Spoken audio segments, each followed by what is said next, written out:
Most organizations treat the Power Platform like a harmless productivity toy. Drag some boxes, automate a few emails, call it digital transformation.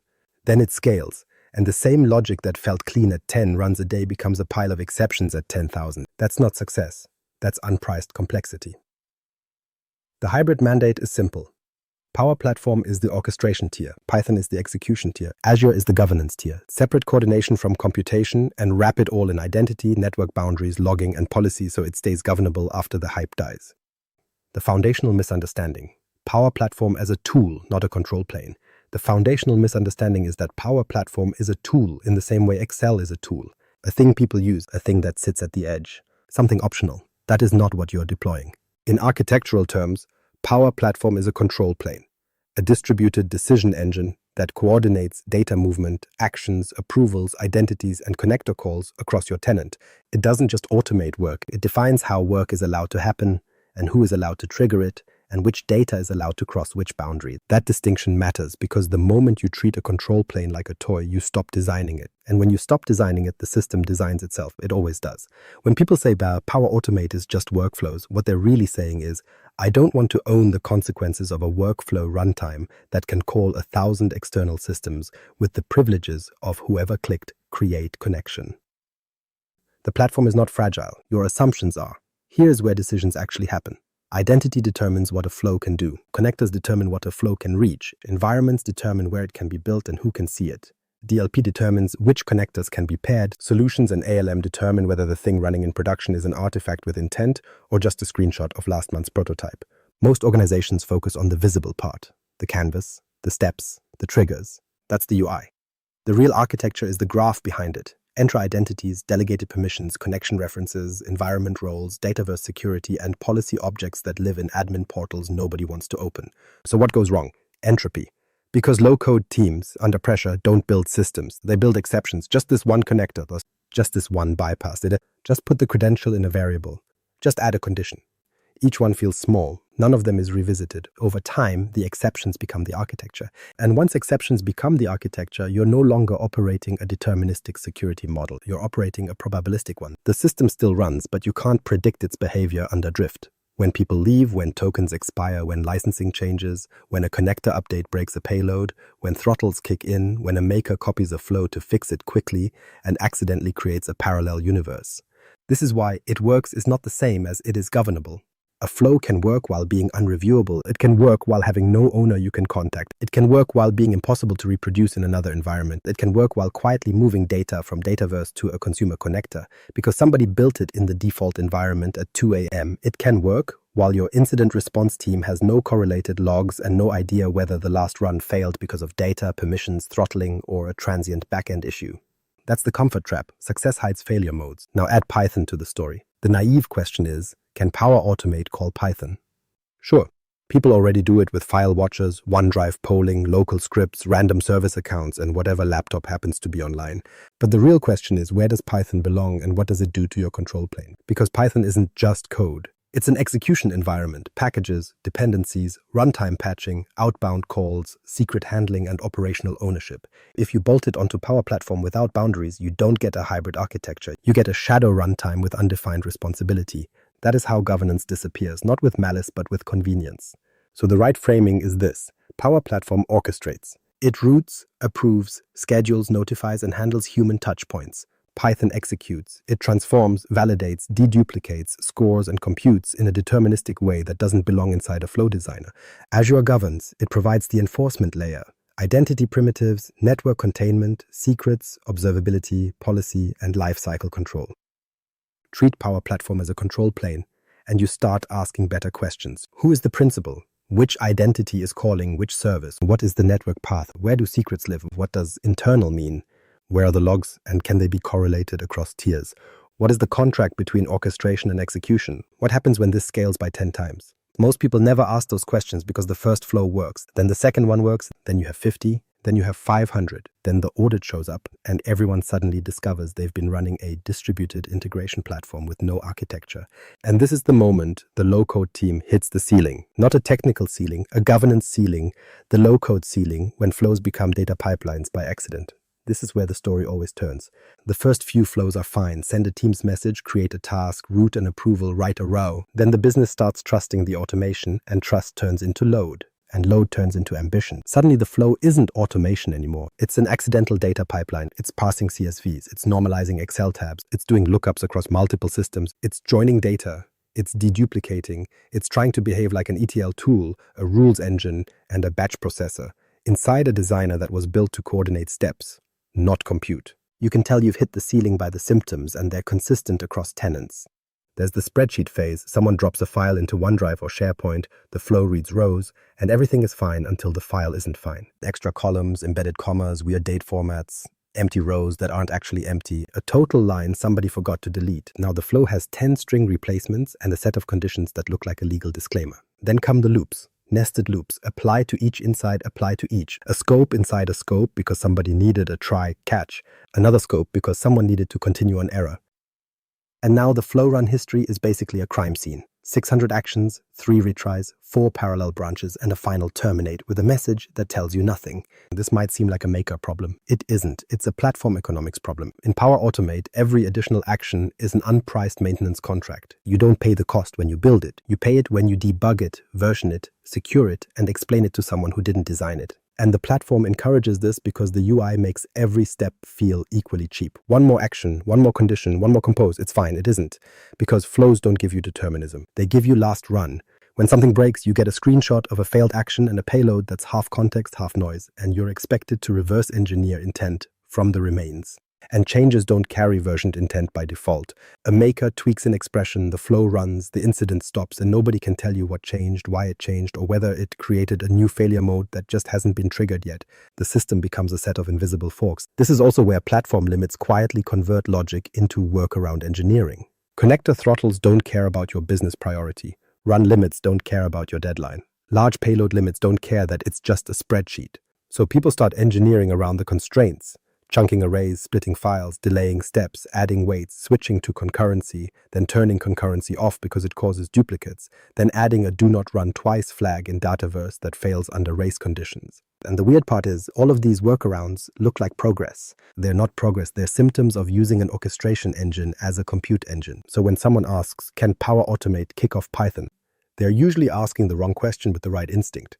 The instinct is that computation needs a real runtime. The wrong part is thinking the integration is the hard problem. The integration is easy. The boundary is the problem. Because the moment you bolt Python onto a flow without deciding where it lives, you've created an unowned execution tier. If it's a script on someone's laptop, you just made availability dependent on a human. If it's a file watcher, you just made your control plane depend on polling. If it's a service account, you just planted a credential that will outlive the person who created it. If it writes directly back to Dataverse using ad hoc tokens, you just bypassed the governance posture you thought you had.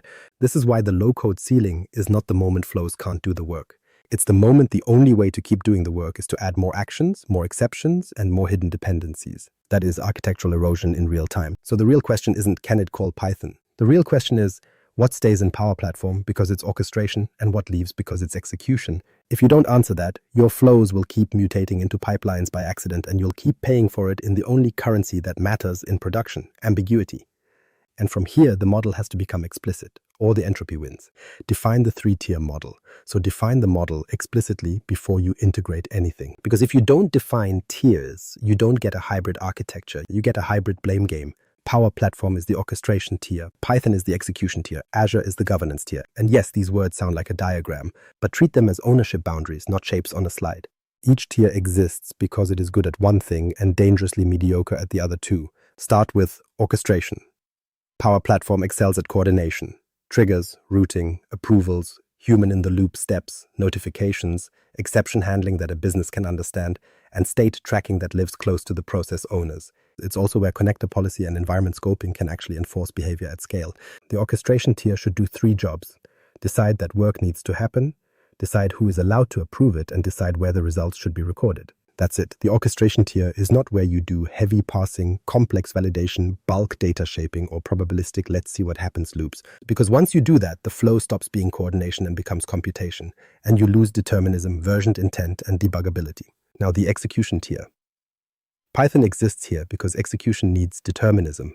It needs a real runtime, real libraries, real testing, real error handling, real dependency management, and real performance characteristics. This tier is where you do transforms, normalization, deduplication, model inference, scoring, enrichment, and batch strategy. It's where you can implement idempotency as code, not as a pile of flags inside a low-code designer. It's where you can unit test the rules that decide whether a row is valid, a record should be merged, or a payload should be rejected. And the critical point, the execution tier should behave like a service, not a script, not a sidecar. A service has a contract, a service has versions, a service has clear inputs and outputs. A service can be patched without asking makers to open 50 flows and edit expressions they don't understand. A service can be monitored, a service can be throttled intentionally, and a service can be owned by a team that is accountable for its behavior in production. That's what Python is for in this model, deterministic compute that stays stable while the orchestration changes around it. Now the governance tier. Azure exists here because somebody has to enforce reality, identity, network boundaries, secrets, observability, policy, cost controls, lifecycle. The governance tier is the place where you stop trusting its internal as a security strategy and start making it true with control plane primitives. This is where Entra ID becomes non-negotiable. Non-interactive workloads should authenticate as principals, not as people. This is where key vault, managed identities, and secret rotation stop being nice to have and become basic operational hygiene. This is where network containment turns reachable into a governed property, not a convenience. And this is where logs and metrics cross tiers, so incident response becomes a query, not a group chat. A lot of teams try to skip this tier because it doesn't ship features. That's the mistake. The governance tier doesn't ship features. It prevents entropy. And entropy is what kills your features after they succeed. Now here's what changes when you adopt the 3-tier model. Not capability. Ownership. In a low-code purity world, the maker owns everything by default. The trigger, the logic, the data shaping, the credentials, the error handling, the notifications, and the downstream rights. That feels empowering right up until it becomes unreviewable. In the 3-tier model, the maker owns orchestration. Engineers own execution. Platform and security teams own governance. And the seams between them are formal. Authentication, authorization, network paths, contracts, and correlated logs. That distinction matters because it creates survivability. When someone leaves, the principle still exists. When a package needs patching, the service is updated once. When an audit asks how data moves, you can answer with boundaries, not with hope. When scale arrives, throttling and queues exist where they belong, not embedded as delay 30 seconds inside a flow. And the punchline is simple. Power Platform doesn't lose value in this model. It gains value. Because now it can stay what it actually is, a control plane for business process. While Python does what it's always done, compute. And Azure does what enterprises always forget they need until after the incident, enforce. The anti-pattern, Python as a sidecar in the shadows. The anti-pattern looks innocent because it usually starts as a demo. Someone proves Power Automate can trigger Python by dropping a file in OneDrive, then a local script notices the file and does the work. Or Python triggers a flow by calling an HTTP endpoint. It works. Everyone claps. The organization calls it innovation. What they actually built is a sidecar in the shadows. It's not an execution tier. It's a haunted extension cord. The first variant is the file watcher. Power Automate writes a file to a folder. Python polls the folder. When a file appears, it runs. The weird part is how quickly this becomes production behavior. Not because it's good, because it's easy. And once a business process depends on it, nobody wants to touch it. But a polling script is a governance failure disguised as automation. It has no contract. It has no authenticated caller. It has no explicit authorization model. It has no deterministic retry behavior. It has while true and a sleep timer, which is basically the architectural equivalent of leaving a car idling because you don't trust it to start again. Then you get the next variant, local scripts on laptops or jump boxes. The flow writes a file, a scheduled task runs Python. A team shares the script in Teams chat. Somebody pins a message with, "Don't delete this." And now the availability of your automation depends on whether a workstation reboots during Patch Tuesday. This is what incident reviews sound like. It worked yesterday. No, a person's workstation worked yesterday. The third variant is the service account, because eventually somebody gets tired of MFA prompts and broken connections. So they create automation at company.com, granted broad access, and store the password somewhere that feels private until it isn't. That account becomes the keystone of the whole arrangement. It authenticates the script, it authenticates the connectors, it authenticates the downstream rights, and nobody can tell you who's responsible for it. In architectural terms, you didn't solve authentication. You manufactured an entropy generator. And yes, the sidecar can be in the cloud and still be the same anti-pattern. A container running Python with a public endpoint, a function app with no network containment, a webhook that accepts anonymous requests because it's just internal. It has a key in a config file because we'll move it to Key Vault later. Later never arrives. Later is where security debt goes to retire comfortably. This is why Sidecar Python fails in incident reviews. Ownership and boundaries are undefined. Who owns the runtime? Who patches the dependencies when a CVE drops? Who rotates the secret? Who reviews the code? Who decides what outbound calls are allowed? Who has the logs when it fails at 3 a.m.? And the most important question, who is accountable when the script quietly exfiltrates data to somewhere that was never modeled because somebody imported a library that phones home for updates? The operational rot shows up first. The script works until a package version changes. It works until the OS updates. It works until the directory path changes. It works until the OneDrive sync client decides it's offline. It works until the maker renames a file and the parser breaks. It works until concurrency shows up and two runs collide. And when it fails in a place the Power Platform team can't see. Outside the run history, outside the connector logs, outside the environment telemetry. Your control plane loses observability exactly where you introduced complexity. Then the security rot shows up. The data path becomes outbound by accident. Dataverse data gets written to files because that was the easiest handoff. Those files land in places with consumer sync clients, retention policies you didn't design, and access you didn't review. Or the Python script calls back into Power Automate through an HTTP trigger that has no meaningful authorization beyond, the URL. That's not integration, that's a backdoor you forgot you created.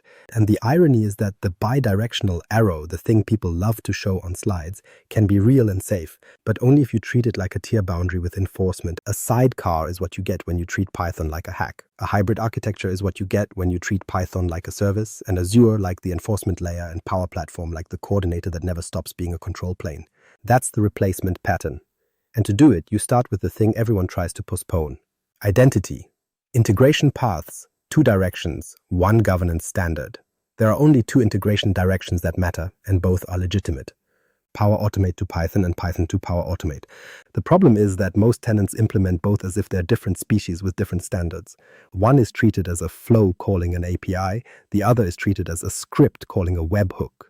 Then governance evaporates because it's just automation. It's not.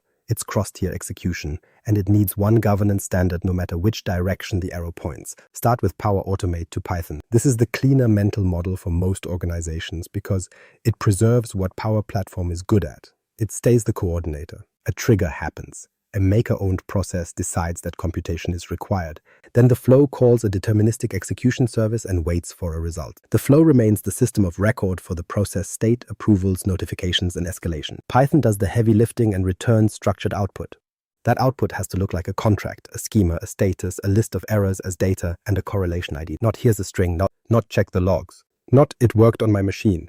If the execution tier fails, the orchestration tier should be able to route that failure. Retry intentionally, raise an incident, or park the record for human review. That means the flow needs stable responses and stable failure modes. The execution tier's job is not to be clever, it's to be predictable. Now flip it, Python to Power Automate. This direction exists for a reason. Sometimes the event source isn't Power Platform, it's a data science job. It's a batch ingestion, it's an external system. It's a scheduled compute process that decides something important happened and the business process needs to run, notify a team, create an approval, update a Dataverse record through a governed path, or kick off downstream coordination. So Python calls a flow, usually through an HTTP trigger. And this is where people get sloppy, because HTTP triggers look like convenience. They're not. They are an orchestration entry point. They are literally the front door to your control plane. Treating them like a backdoor is how you end up with anonymous URLs floating around in scripts, pasted into wikis, shared in email threads, and embedded in code that gets copied into the next quick fix. You can't rotate culture, you can rotate credentials. So if Python triggers Power Automate, it must do it as an authenticated, authorized principal with explicit permissions, and the flow must enforce those assumptions. The caller identity shouldn't be anyone who knows the URL. It should be a workload identity you can disable, scope, and audit. Bidirectionality matters because it decouples business coordination from compute.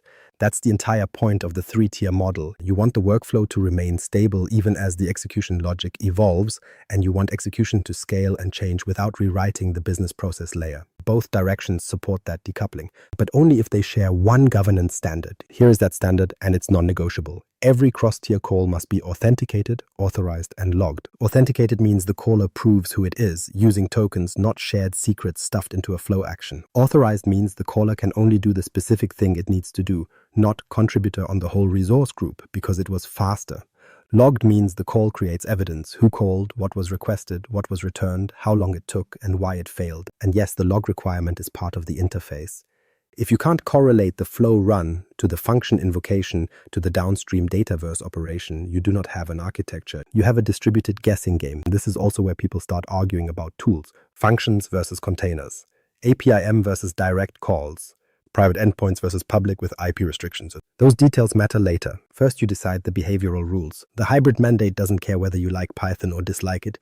It cares whether the execution tier behaves like a governed service. It cares whether the orchestration tier remains readable and survivable. It cares whether Azure enforces the boundaries you claim exist. So pick your direction based on the event source, but enforce the same governance standard either way. And start where every boundary decision starts, whether you admit it or not: identity. Identity boundary, flow authenticated via Entra ID. Identity is where hybrid architectures either become governable or become folklore. Because the first thing most people do when they connect Power Automate to some Python is borrow a human. They create a connection with their own account, test it, publish it, and move on. It runs, the business is happy. And now production depends on one person's token refresh behavior, licensing status, MFA prompts, password resets, and eventual offboarding. That isn't automation. That's employee impersonation at scale. In the hybrid mandate, every cross-tier call is a workload call, not a human call. That means the principal has to be explicit, named, owned, auditable, and designed to survive leadership changes, reorgs, and attrition, because those are the only constants in enterprise IT. So start with the hard rule. Stop using some user's credentials for anything that runs without a user present. If a flow needs to call the Python execution tier, typically an Azure function, container endpoint, or a service behind API management, then the flow must authenticate using Entra ID as a workload identity. In practice, that usually means one of two things: a service principal or a managed identity. A service principal is the classic pattern: an app registration in Entra ID with defined permissions, a credential, and a clear lifecycle. It's fine. It's also where entropy enters, because people treat client secrets like passwords and then paste them into places they don't belong. A secret in a flow action, a secret in an environment variable that's shared across environments, a secret in a wiki page because the COE needs it. Then 6 months later, nobody knows where it's used, so nobody rotates it. Now the secret is permanent, and permanent secrets are a design failure. A managed identity is what enterprises should prefer when the execution tier lives in Azure. It removes the secret handling problem entirely. The runtime gets an identity. The identity gets permissions.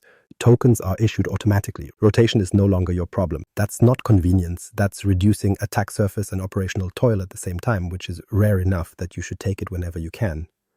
But whether you use a service principal or managed identity, the critical behavior is the same: token-based calls with least privilege.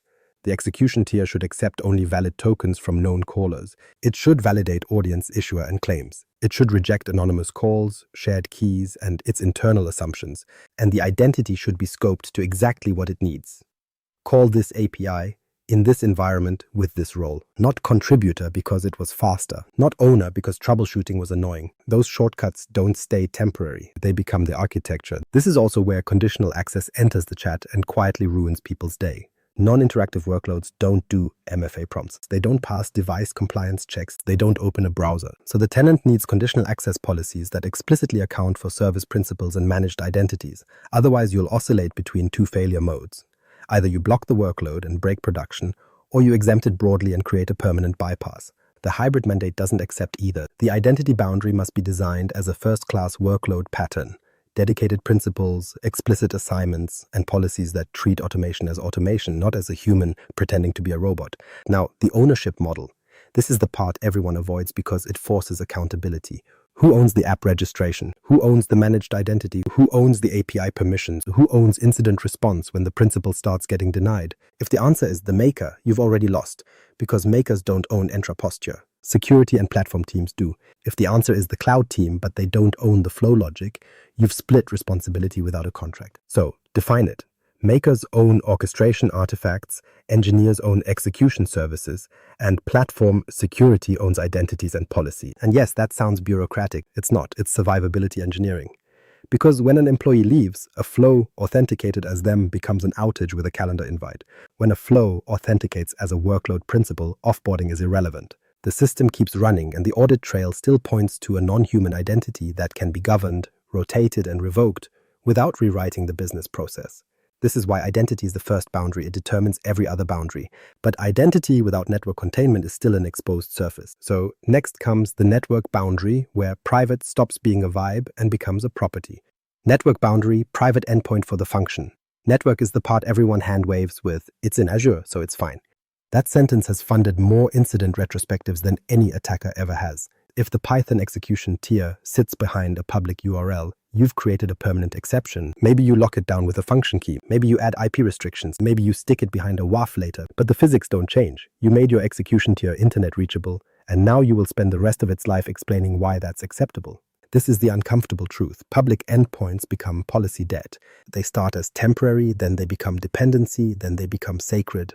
Once flows, scripts, and systems depend on that endpoint, nobody wants to break it to fix it, so it stays public. Forever, with just one allow list, with just one bypass for a partner, with just one exception for a test tool. And then you're back to conditional chaos, except now it's network-shaped. Private endpoint exists to stop the argument. Private endpoint makes reachable a governed property. The service is still the same function app. The code is still the same Python. But the front door moves off the public internet and into your private address space. That means if something wants to call the execution tier, it has to be inside your network boundary, or it has to come through an explicitly governed ingress point. That distinction matters because identity without containment is still an attack surface. Entra proves who is calling, network proves from where. If you only do identity, you're still betting that nobody can reach the endpoint except the callers you intended. That's not an architectural guarantee. That's a hope with certificates. So what does this look like in a hybrid mandate? The Python execution tier runs in Azure Functions. The function gets VNet integration for outbound, then you expose inbound through private endpoint, so the function's runtime is reachable only via private IP with private DNS resolution. Now your API isn't on the internet with rules.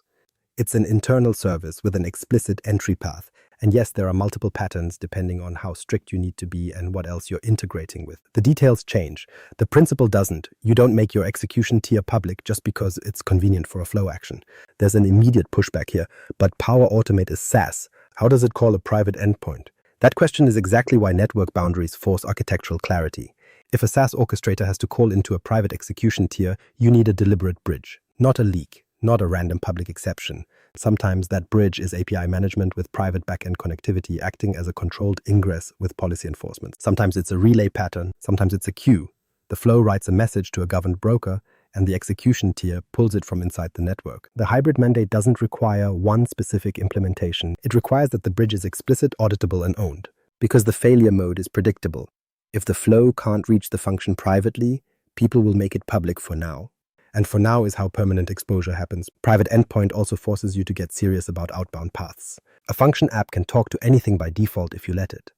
That means the execution tier can quietly become a data exfiltration engine with legitimate credentials. Private networking and controlled egress through native, firewalls, or inspected routes turn outbound traffic into something you can actually reason about. Not perfectly, but architecturally.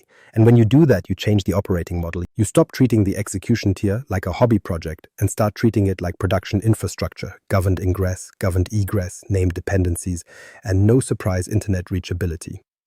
The business benefit isn't security theater, it's stability. When an endpoint is private, random internet noise doesn't hit it. Scanners don't find it.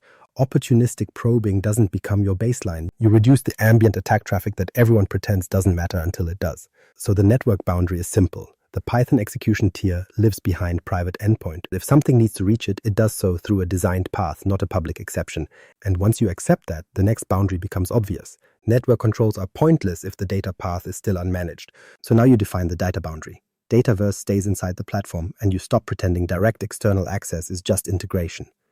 Data boundary. Dataverse never directly exposed externally. Dataverse is where organizations accidentally confuse accessible with governed. Because Dataverse feels like a database. It has tables, rows, relationships, and an API surface. So the instinct is obvious. If Python needs data, just let Python talk to Dataverse directly over the API. Get the job done. That instinct is how the data boundary collapses. In the hybrid mandate, Dataverse is the governed system of record that stays behind the platform. It is not an integration playground for every script that wants a shortcut. The reason isn't moral, it's mechanical. The moment you expose Dataverse directly to external execution runtimes, you multiply the number of identities, endpoints, and permission models that can touch your core business data. You're not integrating, you're expanding the blast radius. And blast radius is what audits actually measure, even when they pretend they're asking about policies. So the rule is simple. The execution tier talks to a controlled interface, not to Dataverse endpoints. Power Platform orchestrates access to Dataverse, and Azure governs the interface that crosses tiers. That means the Python tier should not be running an SDK that casually reads whole tables because it can. It should be calling a service contract that gives it only the minimum payload needed to compute. If the execution tier needs 12 fields, it gets 12 fields, not the record, not the table, not a just-in-case dump because it was convenient. This might seem restrictive. It's not. It's what keeps your tenant from turning into an accidental data lake full of copies, caches, and half-deleted exports. Think in terms of the authorization graph. When a flow reads Dataverse, it does so through a governed identity and an environment boundary that your platform team can see. When a random script reads Dataverse, you've shifted access into places you don't inventory well. Developer machines, notebooks, build agents, containers, and service principals that end up overprivileged because it kept failing. That is the erosion path. Complexity creates friction, friction creates privilege escalation, and privilege escalation becomes permanent. The clean pattern is mediated access. Power Automate or a governed API tier reads from Dataverse and sends a narrow payload to Python for execution. Python returns a narrow result, normalized data, validation outcomes, dedupe decisions, inference scores, whatever the use case requires. Then the orchestration tier commits back to Dataverse through its governed pathways. This is not about performance, it's about control, because commit is where damage happens. Reads can leak, writes can corrupt, so the architecture has to make writes boring, predictable, and policy-bound. Dataverse writes should happen through patterns you can audit, throttle, and correlate, not through scripts that mostly follow the rules. The other part of the data boundary is DLP alignment, and this is where most organizations get exposed while thinking they're protected. DLP policies in Power Platform can restrict connector pairings. They can prevent Dataverse data from flowing into consumer connectors. But if you let Python pull data directly from Dataverse, then DLP becomes irrelevant. The data has already crossed the boundary into an uncontrolled runtime. From there, it can go anywhere: files, outbound APIs, third-party libraries, random storage accounts, or temporary folders that somehow last for years. So if you care about DLP, you have to care about where the data exits. The execution tier must receive only what it needs, and it must operate inside the same governance story: identity, network containment, and logged egress. Otherwise, DLP is theater applied after the data already left. And yes, there are legitimate cases where pro developers will say, but the Dataverse SDK for Python exists, or we can use service-to-service authentication, or we can lock it down with least privilege. Those are tools. They are not a boundary. A boundary is an architectural rule that survives staff turnover, project pressure, and the next urgent request. If your boundary depends on every engineer remembering to do least privilege perfectly, you don't have a boundary. You have good intentions. The hybrid mandate treats Dataverse like a protected core. It stays inside the Power Platform trust envelope. Everything outside talks to it through explicit contracts that you can version, validate, and monitor. That reduces the number of paths into your system of record, and it keeps your data movement explainable when the inevitable question arrives: where does this data go? So the data boundary is the line that keeps your system coherent. Dataverse never becomes a public dependency of the execution tier. Once you accept that, the next boundary becomes unavoidable. If Python talks to a controlled interface, then that interface has to be managed as an API, not as an ad hoc endpoint. And that's where the API boundary enters. The function gets wrapped in API management, whether you like it or not. API boundary, function wrapped in API management. Once Dataverse stops being directly reachable, you need an interface that can carry the load of that decision. And this is where most hybrid designs quietly collapse. They treat the Azure function like an API product, but they operate it like a shared script. API management exists to stop that drift. Not because APM is magical, it isn't. It's because enterprises need a place where policy becomes enforceable consistently across every caller. If you let every flow call the function endpoint directly, you get the same outcome you always get in Power Platform. Hundreds of slightly different clients, each with their own expectations, timeouts, payload quirks, and retry behaviors. And then your service isn't a service, it's a compatibility hostage. APM is the contract boundary. It's where the execution tier becomes an actual product. Versioned endpoints, documented schemas, predictable error shapes, and policies that don't depend on every maker remembering the rules. It's also where you centralize throttling and abuse control so the orchestration tier can scale without DDoSing your own backend by accident, because that happens. Power Automate retries are not polite. Parallel branches are not polite. Apply to each with concurrency turned on is definitely not polite. So if you don't have a choke point, your execution tier will get load patterns that feel like an attack, except they're coming from your own tenant with legitimate permissions. APM gives you a place to enforce rate limits, quotas, header requirements, payload size, and response timeouts, not as guidance, as reality. It also gives you a place to enforce authentication consistently. You already decided cross-tier calls must use Entra-based workload identity. APM lets you make that the default behavior. Validate tokens, validate audiences, reject unknown issuers, reject missing scopes, and do it before the request ever reaches your function runtime. That distinction matters because functions are execution. They should spend CPU doing compute, not doing gatekeeping for every caller variation you forgot to constrain. Then there's the part everyone ignores until the platform turns on them. Versioning. Flows live for years. Makers copy them. Departments fork them. Someone saves a template in a team and suddenly you have 50 clones calling your endpoint. If your function API changes shape and you don't have a versioning story, you'll break production in places you can't even find. APIM is where you make versioning boring. V1 does what it always did. V2 exists when you need to evolve. Deprecation becomes a planned lifecycle event, not a surprise outage. And you can instrument which clients still hit V1 so you can actually drive retirement. That's governance, not policy documents. APIM also forces contract discipline, which is the opposite of just pass JSON. The execution tier should reject ambiguous payloads. If a field is required, it's required. If a schema changed, the caller needs to know. If an array is too large, fail fast. If a content type is wrong, reject it. The point is to stop garbage in from becoming mysterious behavior that you debug at 3 a.m. Power Platform teams hate this at first because it feels strict. It's supposed to. Strict contracts are what keep orchestration maintainable. When flows can send anything and the backend tries to guess intent, you're back to probabilistic behavior. You're back to exceptions being architecture. APIM lets you enforce validation and normalization at the boundary so both sides stay honest. And yes, APIM is also the right place for transformation policies when you absolutely need them. Rewrite headers, map fields, standardize error responses, even do lightweight filtering. The rule is simple. APIM enforces interface behavior. Python executes business compute. Don't rebuild your service logic and policies. That's just moving the mess to a different UI. Finally, APIM is how you stop every flow from becoming an API client with custom quirks. Without APIM, makers will do what makers always do. Set weird timeouts, ignore error codes, parse text, and implement retry logic by adding delays. With APIM, you can publish a single standard. This is the endpoint, this is the contract, this is the auth, this is the expected response, this is the error model, and this is the throttling behavior. Now your hybrid mandate looks like a system, not a diagram.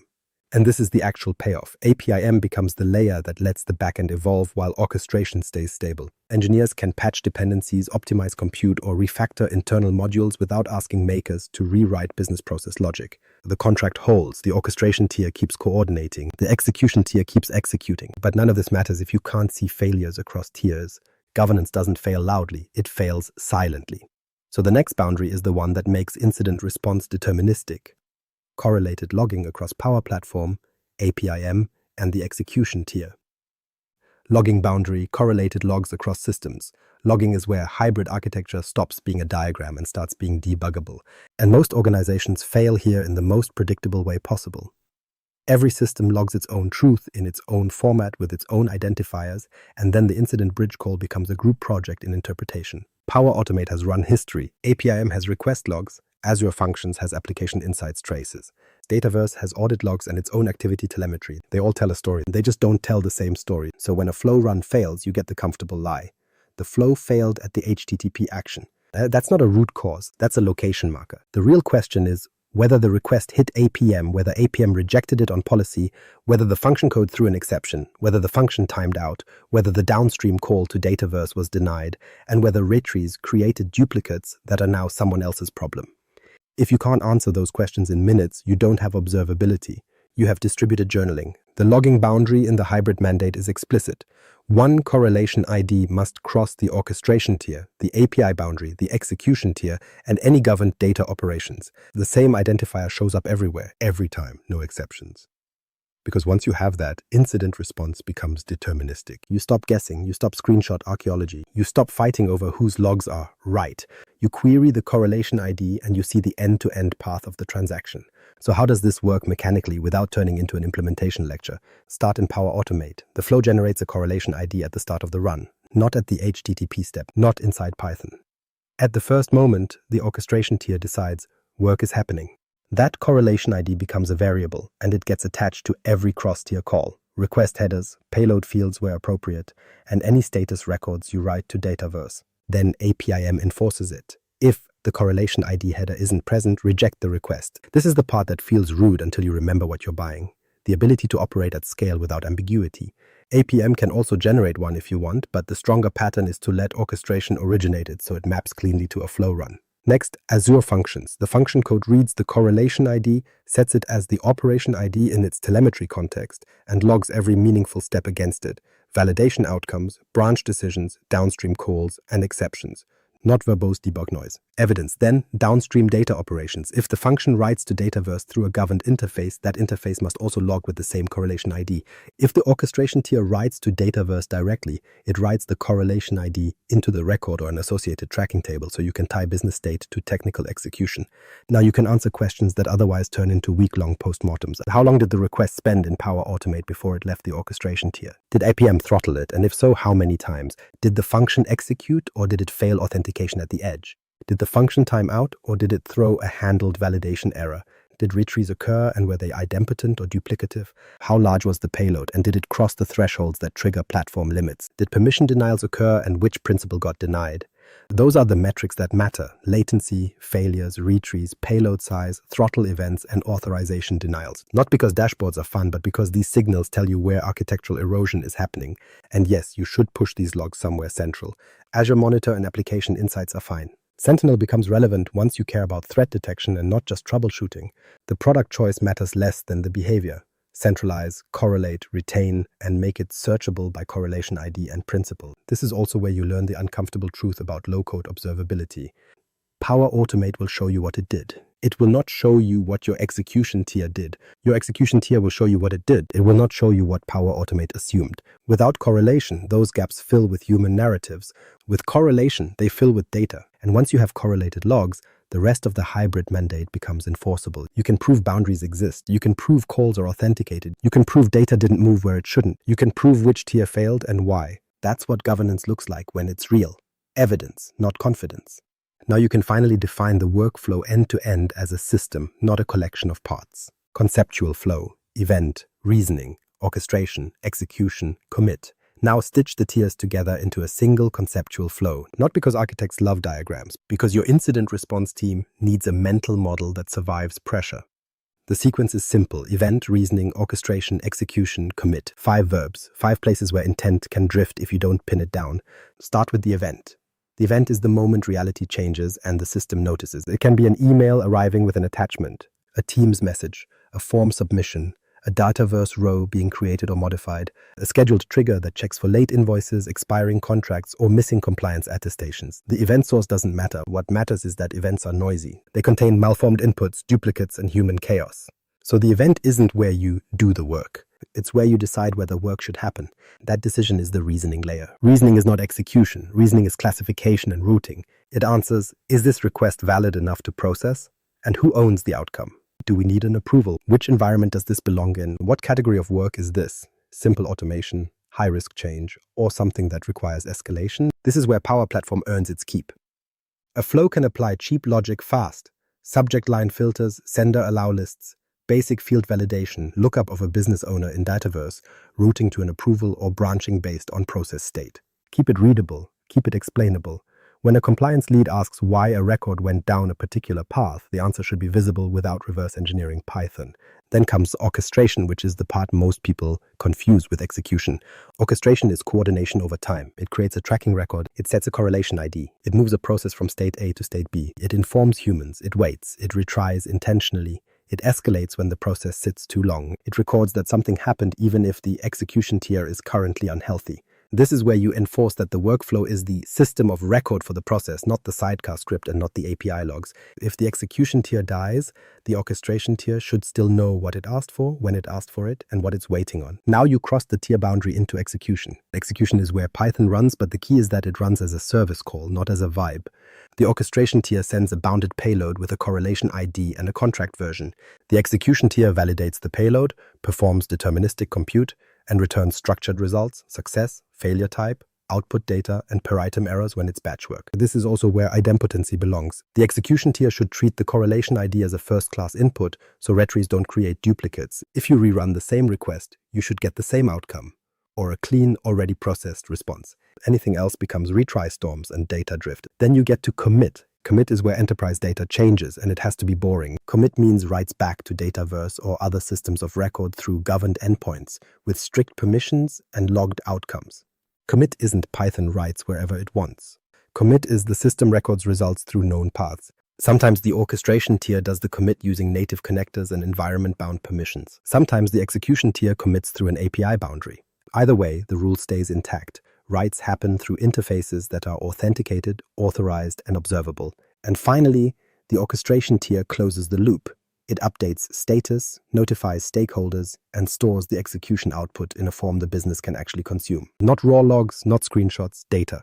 So that's the sequence. Event decides that something might matter. Reasoning decides what should happen. Orchestration manages the process. Execution does deterministic compute. And commit records the outcome safely. If you can't name which tier owns each verb, you don't have a hybrid model. You have cross-system guesswork. Now make it tangible because abstract models don't survive first contact with spreadsheets and bulk updates. Scenario 1. CSV, Excel processing without flow spaghetti. This is the scenario that shows up in every enterprise, regardless of how digital the strategy deck looks. Spreadsheets. Finance lives in Excel, operations lives in CSV exports. Vendors send reports that are really just semi-structured guesses with a header row. And somehow all of that becomes a business process with deadlines and consequences. Power Automate can process these files. Of course it can. That's not the debate. The debate is what happens after the third small tweak and the fifth edge case and the 10th file format. That's basically the same. This is where flows become spaghetti. A maker builds a flow that triggers when a file lands in SharePoint. It lists rows in a table. It loops. It transforms text. It converts date formats. It tries to handle commas inside quoted fields. It tries to ignore blank rows that aren't blank. It tries to detect the total line someone left at the bottom. Then it tries to build error handling inside scopes because a single bad row shouldn't fail the whole run. Then someone asks for a summary email with the rows that failed. And now you're building an error report generator inside an orchestration engine. This is how you end up with a flow that is both fragile and expensive. So in the hybrid mandate, the split is clean. The flow owns intake, permission checks, status tracking, and notifications. It does the work that's inherently orchestration. A file arrived. This is the owner. This is the process state. This needs approval. Notify these people. Record that we attempted processing. Record that processing succeeded or failed. The flow does not own parsing, normalization, deduplication, validation logic, or report formatting. Not because makers aren't capable. Because that logic needs determinism and testability, and those are not native properties of a flow run history. So the flow receives the file, stores it in a governed location, and calls the execution tier. The execution tier, Python as a service, does what Python is good at. It reads the CSV or Excel with a real library built for it. It normalizes columns into a defined schema. It handles date parsing with strict rules. It detects duplicates using keys you can explain and unit test. It validates every row against an explicit rule set and returns results as structured data, accepted rows, rejected rows, and why each row failed. And here's the part most organizations miss. Errors come back as data, not as screenshots. In the low-code-only approach, a failure becomes an exception with a blob of context that's hard to aggregate. In the hybrid approach, the Python service returns a result contract that looks boring on purpose, counts, row-level status, a list of validation messages with line numbers or record identifiers, and a correlation ID. Now the flow can do what it's actually good at. It can route those errors. If there are rejections, it can notify the submitter with a formatted summary and a link to the rejected rows stored in a controlled table or file. If the batch is clean, it can progress the process state and trigger downstream work. If the batch fails validation beyond a threshold, it can escalate to a human review step. And all of that remains readable in the flow because the heavy logic is not embedded in a maze of expressions. This is also where you stop leaking data through convenience. If the execution tier is a governed service behind APIM authenticated via Entra, contained by network boundaries and emitting correlated logs, then processing a spreadsheet no longer means dump business data into random files and hope it's fine. It means the file enters a controlled pipeline, intake, execution, and commit with evidence at every step. And the output contract matters more than the implementation. Because once you have a stable contract, you can evolve the Python logic without rewriting the business process. You can add a new column mapping. You can update a validation rule. You can patch a dependency. You can optimize performance. The flow doesn't change. The process owners don't have to relearn the automation. The orchestration tier stays stable while execution improves. And that's the actual maturity move, not we used Python. We separated orchestration from execution and we made the boundary explicit. So the spreadsheet scenario stops being a maker rite of passage and becomes a governed service pattern, flow coordinates, Python computes, Azure enforces. And once you've done it for CSV and Excel, the next failure mode becomes obvious. It's not formatting, it's scale. Bulk updates, throttles, partial success, and the classic enterprise question. Can we do 10,000 of these by tomorrow without corrupting our data? Scenario 2. Bulk Dataverse updates with deterministic validation. Bulk updates are where Power Automate's "it worked in testing" story usually ends. Not because flows can't update Dataverse. They can. The failure happens when you move from dozens of records to thousands, and the platform stops behaving like a friendly assistant and starts behaving like a rate-limited distributed system. Because that's what it is. The usual pattern is painfully consistent. Someone builds a flow that queries Dataverse for a set of rows, then runs an apply to each, then does an update a row action, maybe with concurrency turned on to speed it up, and then adds a couple scopes with run after conditions to catch failures. It ships, it runs. It even succeeds a few times. Then scale shows up, throttling shows up, intermittent connector errors show up, runs time out, retries kick in. Some updates succeed, some fail, and the flow has no coherent concept of rollback. Now you have partial success with no deterministic replay strategy, which is another way of saying you have data drift with a progress bar. And the real damage isn't the failures, it's the ambiguity. When someone asks which records were updated, the answer turns into, well, mostly. That's not acceptable in a system of record. So the hybrid mandate treats bulk updates as an execution tier problem, not an orchestration tier hobby. Here's what stays in the flow. Intake of the request, approval if it's a high-impact change, creation of a tracking record in Dataverse, and communication to stakeholders. The flow also decides the boundary conditions. Which table, which segment, which job type, which correlation ID, and what done means. The flow owns the business meaning. Then it calls Python as a service, and Python does two things that flows are structurally bad at: deterministic validation and deterministic batching. Start with validation. Before Python writes anything, it validates the entire candidate set, not one row at a time, mid-loop, with half the records already committed. The execution tier pulls the necessary fields through a controlled interface, applies strict rules, and produces a validation report. Counts, categories of failure, and per record reasons. This is where you stop confusing update logic with data quality. If you're about to update 10,000 records, you don't want to discover on record 7,732 that the data violates a rule, and now you're in the middle of a half-applied change. Validation first is what makes the operation reversible. You can reject the whole job before it mutates reality. Then, batching. Python controls how writes happen. Chunk sizes, back-off retry strategy, and idempotency keys. It writes in batches you can reason about, and it records outcomes per batch and per record. If a batch fails, you know exactly which records were in it. If a retry happens, it doesn't create duplicate updates because the execution tier treats the correlation ID plus record identity as a first-class idempotency input. That's the deterministic part. The same job produces the same outcomes, even under retries, even under throttling, even under transient failures. And now the critical governance rule from earlier stays intact. No direct external Dataverse exposure. Python doesn't get to talk to Dataverse however it wants, just because it's back-end code.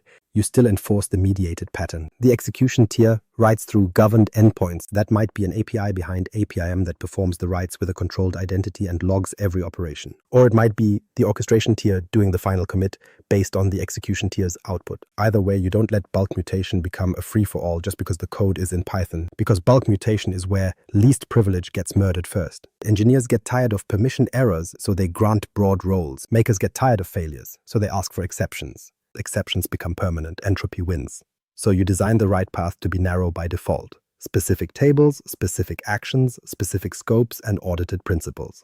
Now look at what becomes possible once the execution tier owns the bulk job. You can return per record status as actual data, updated, skipped, rejected, already compliant, conflict detected, and why. You can store that in a Dataverse table as the job ledger.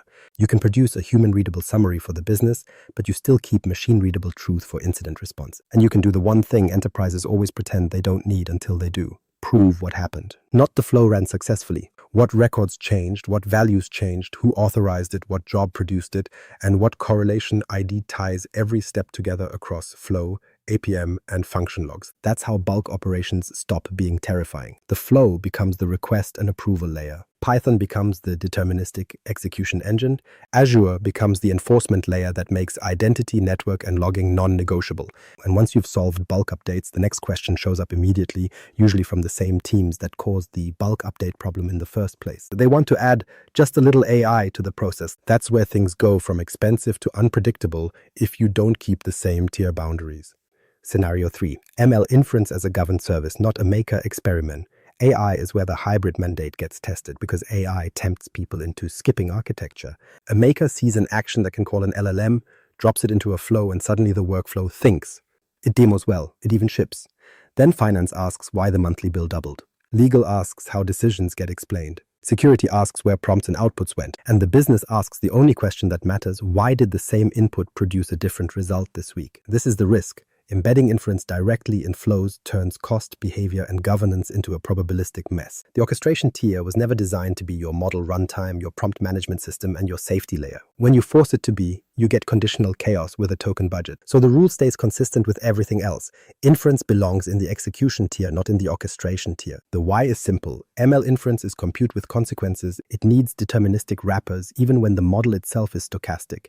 It needs versioning, it needs guardrails, it needs auditable inputs and outputs, and it needs a place where engineers can fix it without opening 50 flows and praying they all use the same prompt. In the hybrid pattern, Power Automate still does what it's good at. It roots the business process. It decides when inference should happen, who is allowed to request it, what record it's tied to, and what happens next. It does not own the prompt, the retry logic, or the passing of untrusted model output. That's execution. So the flow calls a Python service behind APIM, authenticated via Entra, with network containment and correlated logging.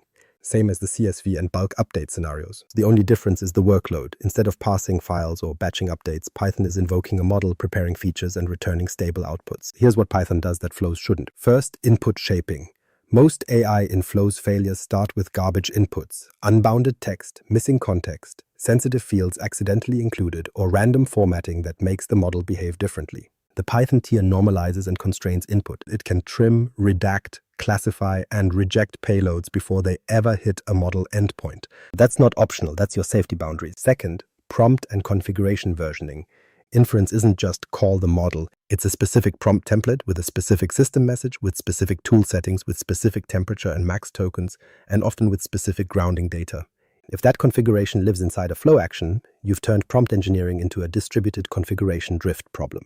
Every copied flow becomes its own model behavior fork. Nobody can answer which version is running where. Entropy wins again. So the execution tier owns prompt versions like code artifacts. Version identifiers become part of the response contract. When the business asks why behavior changed, you don't argue about vibes. You point to a version and a change record. Third, guardrails and deterministic post-processing. Model outputs are not structured until you force them to be. Flows tend to treat model text like truth and then parse it with expressions that break the moment the model gets creative. The Python tier can enforce strict output schemas, validate fields, reject malformed results, and apply deterministic rules that the business can audit. The model can suggest, the service decides what counts. That's the uncomfortable truth executives need to hear. AI doesn't replace policy. AI needs policy codified, because otherwise it becomes a liability generator. So what comes back to the flow? Not raw text, not here's the model's opinion. The execution tier returns stable, bounded outputs, a classification label, a confidence score if you choose to expose it, a set of extracted fields, a decision recommendation with a reason code, and any warnings. If the model can't comply with the schema, the service returns a failure type the orchestration tier can root, retry, human review, or reject. Now you get the enterprise behaviors you actually want. Cost becomes governable, because APM can throttle and you can measure token usage at the service boundary instead of hiding it in flow runs. Behavior becomes governable because prompts and parsing live in one place with version control. Auditability becomes possible because you can log inputs, outputs, and config versions with correlation IDs tied back to the flow run and the Dataverse record. And you can finally separate AI experimentation from AI in production without pretending makers won't experiment. They will, they should. But experiments belong in a green zone with controls, not in production flows that approve payments, update customer records, or trigger compliance actions. The hybrid mandate doesn't ban AI in Power Platform. It contains it. Flow stays orchestration. Python does execution. Azure enforces governance. And inference becomes a service with contracts, boundaries, and evidence, rather than a maker experiment that slowly turns into policy drift with an invoice. Scaling reality, limits, throttles, and the conditional chaos tax. Scale is where your architecture stops being an opinion and starts being a physics problem. Power Automate has run limits. Connectors have throttles. Dataverse has service protection limits. APM has quotas. Functions have execution timeouts. None of these are negotiable, and none of them care that a VP needs the workflow by Friday. So when an automation succeeds and gets adopted, it immediately becomes a scaling test you didn't design for. Volume rises, concurrency rises, payload sizes creep up because someone adds just one more field. And then the platform does what distributed systems always do. It applies back pressure, starts rejecting calls, and forces you to learn the difference between a deterministic system and a probabilistic one. Here's what most people miss. Throttling doesn't just slow you down, it changes behavior. A flow that hits connector limits doesn't fail cleanly. It retrees, it delays, it sometimes partially completes depending on where it hit the limit. And because many flows don't implement idempotency, retries don't replay safely. They duplicate work, they create conflicting updates, they send duplicate emails, they create double approvals. They write the same record twice with two different values depending on what data changed between attempts. That's the conditional chaos tax. Not because Power Platform is unreliable, because your design assumed linear execution in a world that enforces distributed constraints. So treat scaling as a first-class boundary decision, not a performance afterthought. The orchestration tier needs to stay lean. That is not a preference. It's the only way the system remains survivable when adoption doubles. Every extra action in a flow is an additional failure surface. Another timeout, another connector dependency, another retry path, another place where errors can be swallowed and re-emitted as unknown. And yes, people will argue that low code makes it easy to add steps. That's exactly the problem. It's easy to add steps that become permanent. It's easy to add exceptions that become policy. It's easy to keep shipping until you have a flow that is effectively a data pipeline with a UI, and those fail in slow, expensive, non-deterministic ways. So the hybrid mandate applies the same pressure as before. Move compute out, keep coordination in. If you're doing bulk operations, don't loop through 10,000 records in Power Automate because you can. You will hit limits, and the workaround engineering will turn into the real logic. Put the bulk work in Python behind APIM where you can control batching, apply backoff, and implement idempotency properly. If you're doing heavy transforms, don't parse and normalize in a flow because it's just strings. That turns into nested loops, fragile expressions, and a debugging model that depends on run history archaeology. Do it in the execution tier where you can test it, version it, and run it deterministically. And when you do keep orchestration in the flow, you still need to respect the platform's shape. Retries should be intentional, not accidental. If a call fails, you should know whether you're retrying because it was transient or because you hit a quota that won't clear for an hour. That means your execution tier needs failure types that the orchestration tier can route. Throttled, unauthorized, validation error, downstream, unavailable, timeout.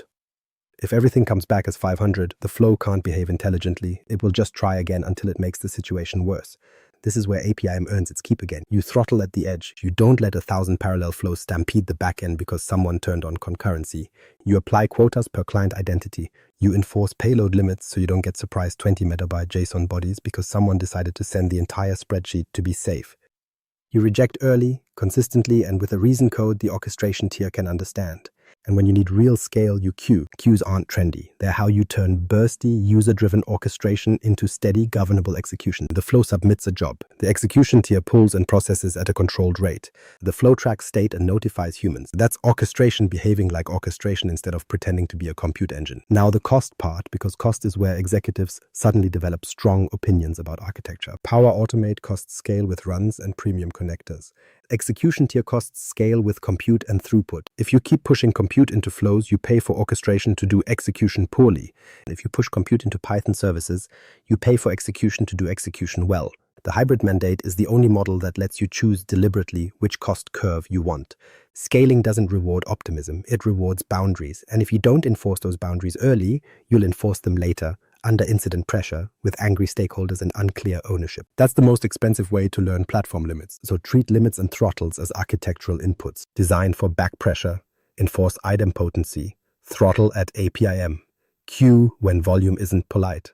Otherwise, success becomes a tax you pay in conditional CLM discipline, versioned contracts, not versioned screenshots. Once the hybrid pattern works, the enterprise does what it always does. It promotes the prototype to production by continuing to rely on it. Not through a formal release, through repetition. And that's where ALM either shows up as architecture or disappears as ceremony. Power Platform teams often treat lifecycle management as export the flow and import the flow. That's not lifecycle management. That's file movement. It preserves an artifact, but it doesn't preserve intent. It doesn't preserve dependency versions. It doesn't preserve contracts. And it absolutely doesn't preserve the one thing that matters when systems drift, a traceable change story. In hybrid automation, ALM has to be centered on contracts, not canvas, because the boundary between orchestration and execution is not a diagram. It's an agreement. What inputs are allowed, what outputs are guaranteed, what failures mean, and what gets logged. If that agreement changes silently, you don't get a neat failure. You get a slow governance leak. Makers implement workarounds, engineers add temporary compatibility, and within a quarter you've rebuilt the same entropy generator you were trying to escape. So the first rule is blunt, version the API contract like it's a product, because it is. If the Python execution tier exposes endpoints behind APIM, those endpoints need explicit versions, not we'll keep it compatible, not it's just internal. Internal APIs break more businesses than external ones because nobody budgets for internal change management. So you publish V1, you add V2 when behavior changes, you deprecate with a timeline, and you use APM analytics to see which flows still call V1 because otherwise your deprecation plan is a fantasy. The second rule, treat Python dependencies as production supply chain, not as a maker convenience. A requirements.txt that changes because someone ran pip install locally is not an enterprise artifact. The execution tier needs pinned dependencies, repeatable builds, and a controlled promotion path. Otherwise, you will eventually redeploy a function and discover that a transitive dependency updated, behavior changed, and the workflow now produces different outputs for the same input. That's not Python being risky. That's you refusing to manage the execution tier as software. And yes, the same applies to prompts and model configurations if you're doing inference. Configuration is code. If it can change behavior, it must be versioned, reviewed, and released with traceability. Now the Power Platform side. Flows, apps, and solutions also need discipline, but not the fake kind. Versioned screenshots are what teams produce when they don't have deployment artifacts. Here's the run history. Here's the screenshot of the trigger. Here's the expression that worked. That's documentation of accidents, not documentation of design. Real ALM means the flow lives in a solution, uses environment variables, references connections that are created intentionally, and gets promoted through dev, test, and prod like any other artifact. Environment separation is not negotiable in the hybrid mandate. If dev and prod share the same API, the same identities, and the same dataverse tables, you don't have environments. You have one environment with extra steps.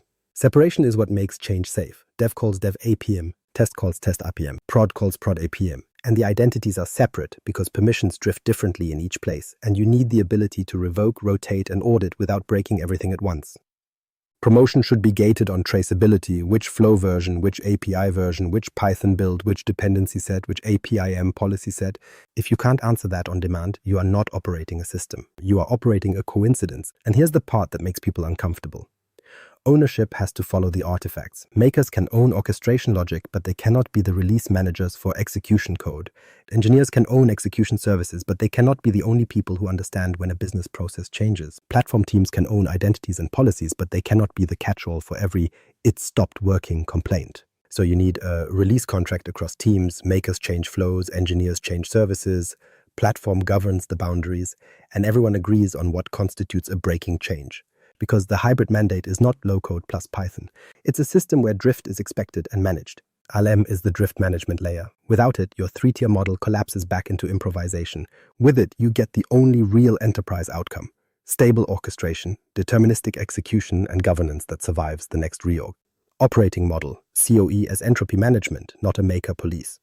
The hybrid mandate dies in most organizations for a boring reason.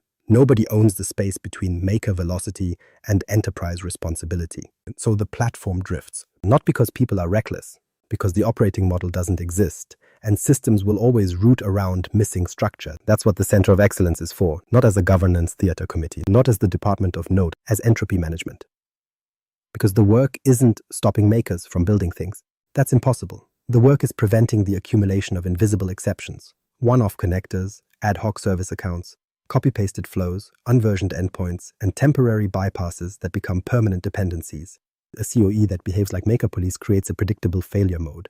Makers go quiet, they build anyway, they stop asking questions, solutions move into the dark. And the first time leadership hears about it is during an audit or after an incident, when the response is always the same. How did we not know this existed? So the COE has to be positioned differently. The COE is the team that curates the enterprise patterns that make hybrid safe. Reference architectures, approved integration paths, and the boundary rules that keep orchestration low-code, execution deterministic, and governance enforceable in Azure. The COE doesn't build every solution. It builds the rails that make solutions survivable. That means the COE owns 4 concrete things. First, portfolio visibility. Not a vanity inventory. An actual portfolio with classification. Personal productivity, team workflow, departmental system, enterprise workflow, regulated workflow.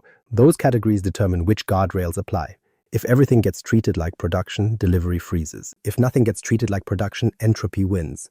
Classification is the compromise that scales. Second, patterns and reusable assets. The COE should publish the standard integration contracts, how a flow calls an API, where correlation IDs come from, what APIM policies are non-negotiable, what an error response looks like, what idempotent means in this tenant.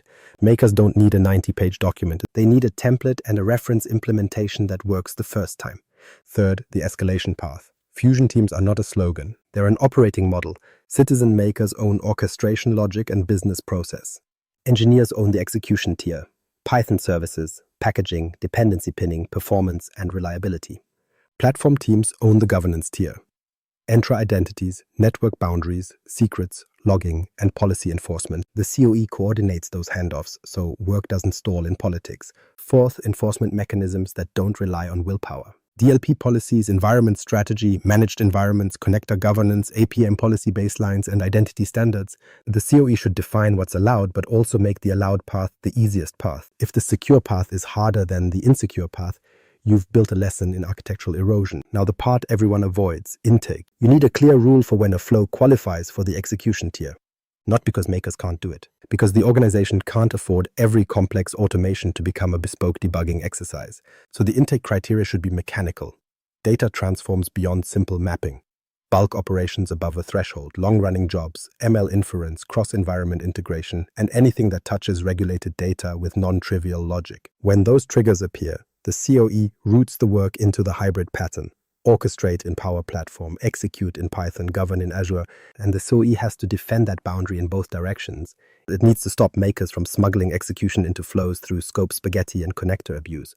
But it also needs to stop engineers from bypassing orchestration and building shadow services that mutate Dataverse without process visibility. Both are entropy generators, both feel justified in the moment, both become permanent.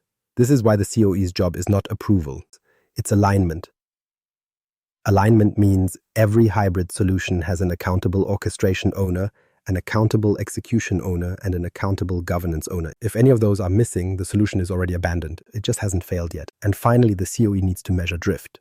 Not with vanity metrics like number of apps, with indicators that predict incidents, number of public endpoints, number of flows using personal connections, number of APIs without versioning, number of workloads without correlated logging, and number of solutions living only in the default environment. Those are the cracks where chaos enters. A mature COE doesn't block progress. It makes progress repeatable. And that's the entire point of the hybrid mandate. Agility, but with discipline enforced by design, not by optimism. Executive risk framing, what you're actually buying with the hybrid mandate.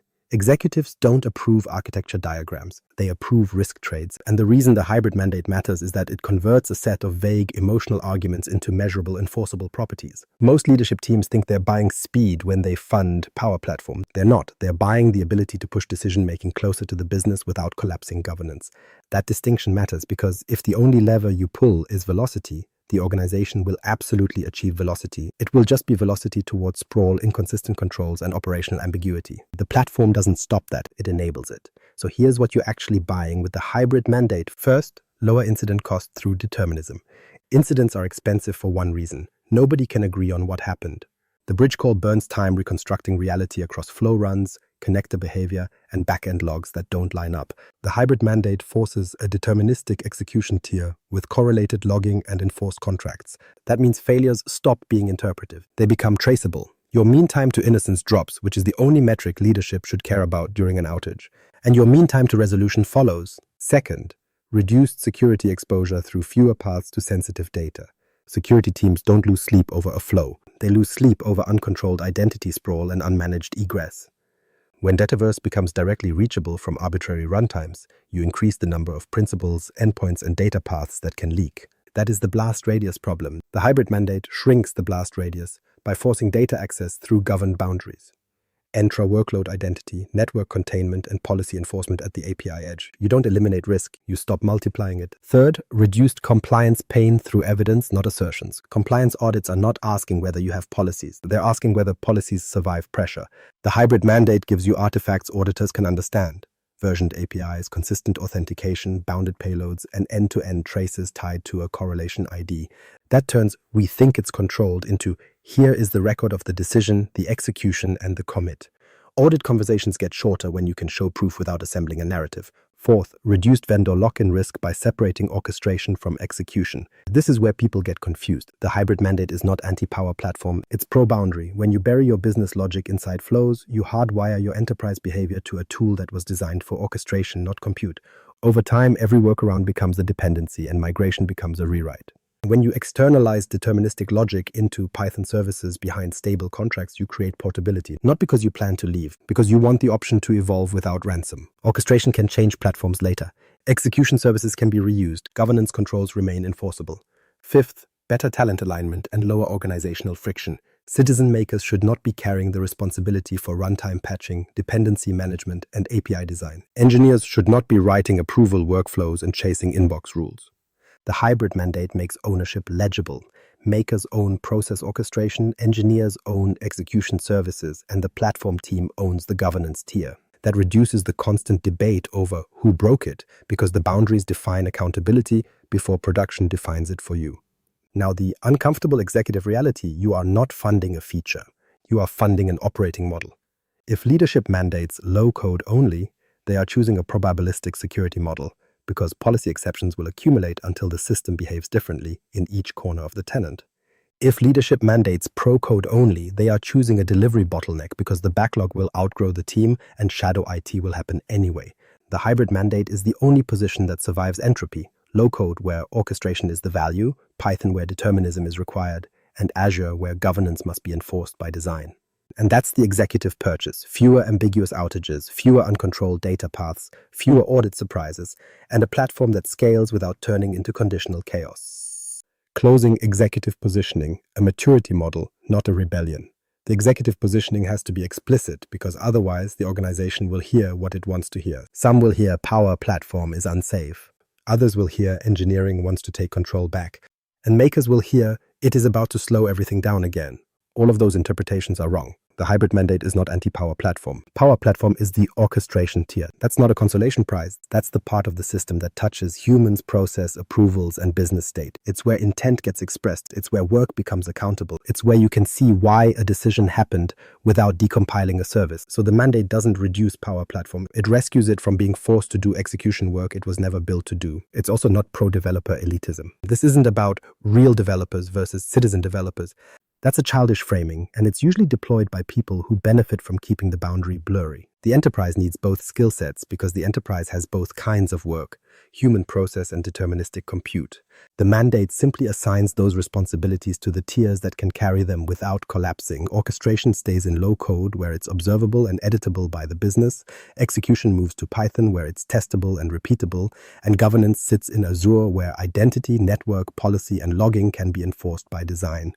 And it is not a workaround for bad design. A workaround is what happens when someone cannot get the platform to do what it should, so they route around controls, file watches, local scripts, service accounts, random endpoints, and just let it through firewall rules.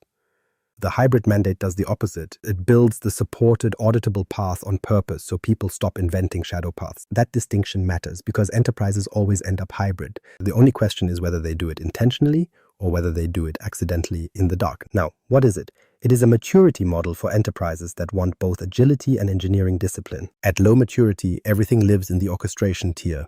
Flows become pipelines, connectors become integration strategy, and run history becomes the primary debugging tool. It works until it doesn't. Then every exception becomes permanent, and you've converted low-code speed into long-term governance debt. At the next maturity level, the organization introduces the execution tier intentionally. Python becomes a service, not a sidecar. Compute moves out of flows. Contracts become explicit. Idempotency exists. Versioning exists. Payloads are bounded.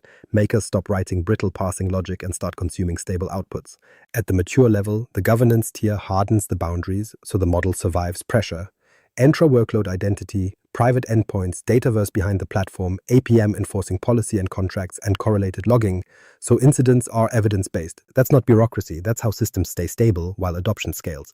So the hybrid mandate is an enterprise contract, not a diagram. Power Platform is the orchestration tier. Python is the execution tier. Azure is the governance tier, and the point is not to make things harder. The point is to make success survivable. This is also the executive instruction, stated plainly. Mandate boundaries, fund the governance tier, and measure drift. Because drift is what kills you, not the first deployment.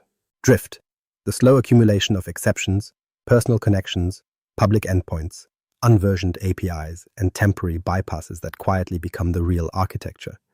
If leadership wants a platform that scales without becoming conditional chaos, then leadership has to stop rewarding outcomes that ignore boundaries. Don't reward we shipped it if it shipped through a backdoor identity. Don't reward we automated it if it exposed Dataverse directly. Don't reward we added AI if nobody can explain the prompt the version, the cost, or the audit story. Reward the pattern, reward the contract, reward the evidence.